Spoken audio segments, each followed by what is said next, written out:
miracles. He was operating under his father's authority. And he asked the Pharisees, well, whose authority am I under? What authority did John the Baptist have? And they said they didn't want to talk about him because they knew John the Baptist had a lot of people. His peeps was everywhere. So they really couldn't answer the question. He said, so if you don't know what authority he does it, then you definitely don't know who I'm under, who authority I'm operating under. But he also said the Son of Man is coming to do this, and the Son of Man is coming to do that. And that was in the authority to my Father's authority. My Father builds a house for you. If it wasn't true, I wouldn't have told you. That was the authority he gave. The Great Commission was giving the disciples, later the apostles, authority to do things in his name, in my name, in the name of, in Acts, in the book of Acts, says, silver and gold I have none, but what I do have, I give to you in the name of Jesus. That's the authority. And I'm not trying to preach here, but I'm just trying to give you context. Context is important when understanding these points. I get under the authority of Jesus Christ, I command you to walk. And the man walked, rolled up his mat, and left upon his way. That's authority. I said, I operate under this to get things done. However, I'm not going to wield like a baseball bat. Am I making sense? Put a 1 in the box if I'm making any sense. I want to make sure that I educate and entertain, inform, and invite. I want y'all to know this is a family atmosphere. Be friendly. I want to be brief, be brilliant, and be gone. Or be brilliant, be brief, and be gone. That's what it meant. That's what they used to tell me in the military when it came to doing presentations. And I really sucked. Even though I had authority, I did not use it I did not get the best out of it. I would always run under somebody's authority when I wanted to do something that wouldn't make me popular with the people. That's the wrong way to do things. You can't always be, and I still have that problem. I'm a yes person. I have a hard time saying no to things or people, and I don't always do what I need to do to be that person. Let me do this for a second. I'm gonna bring this in front. Got to be smarter than the equipment.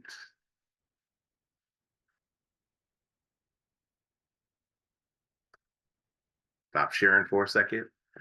Come back and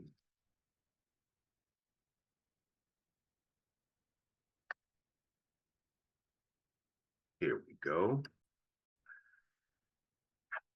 What we have here is what the Marine Corps considers leadership and tactics. It tells you the techniques, the tactics and techniques that people have that they use. If you don't, we call people managers, but they don't manage. They're supposed to lead people and manage things. That's the difference between managers are put in charge, leaders are leading.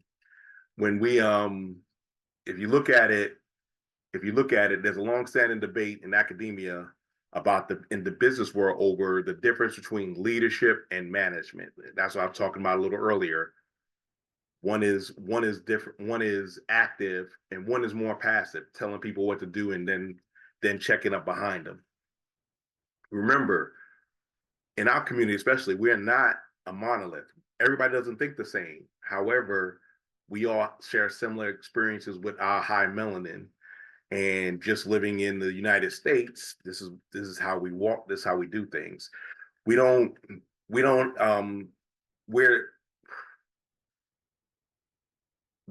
act too covetous. We want possessions, we want materials, we want things to make us feel a little better about ourselves. So then how can we do that? We can always boss somebody around. It makes us feel better for the time, but that's not effective leadership. An effective leader will get you to run up a hill, not because they ask you to, because you feel inspired by that leader. Leaders don't fail you, they disappoint you. Management fails you. So if you're getting managed, that is not a good thing. I'm gonna cut this off. Now it's back to my pretty face. Um, the next thing, also, what I want to talk about, like I said, if you want to chime in, my line is open. You can holler at your boy. You can holler at your boy, and I will answer. the The link is in the box if you want to if you want to jump on and say, "Hey, cat, rat, dog, go to hell." You can do that, and we can have fun. But the next thing I want to talk about is transparency. And give me a second here.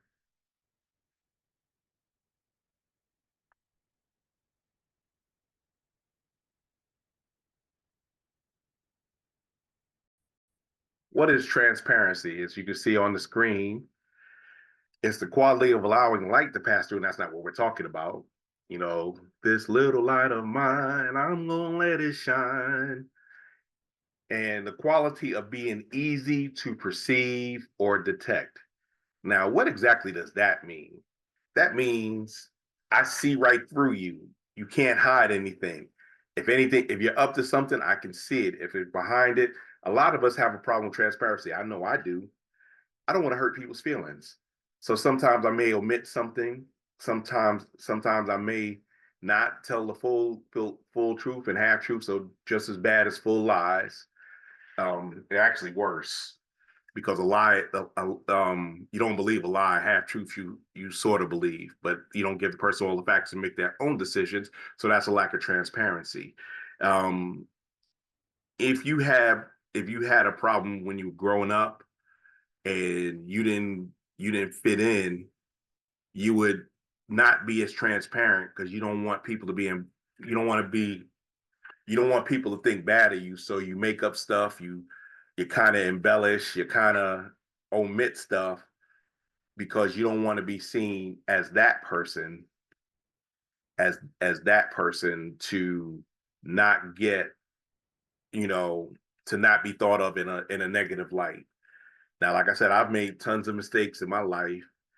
I done messed up. I done been around. I done did things, and it's not perfect, but it's something that we had to do. Now, why be transparent? When you're being transparent, it's more than just honesty. It's honesty with context because a lie can be used to damage as much as it can be used to heal. But if your motives are pure, that means you're transparent. You may make mistakes, but your motives are pure. There's no malice behind it. There's no second seeing, no seasons, anything like that. You you get the point. You get my point.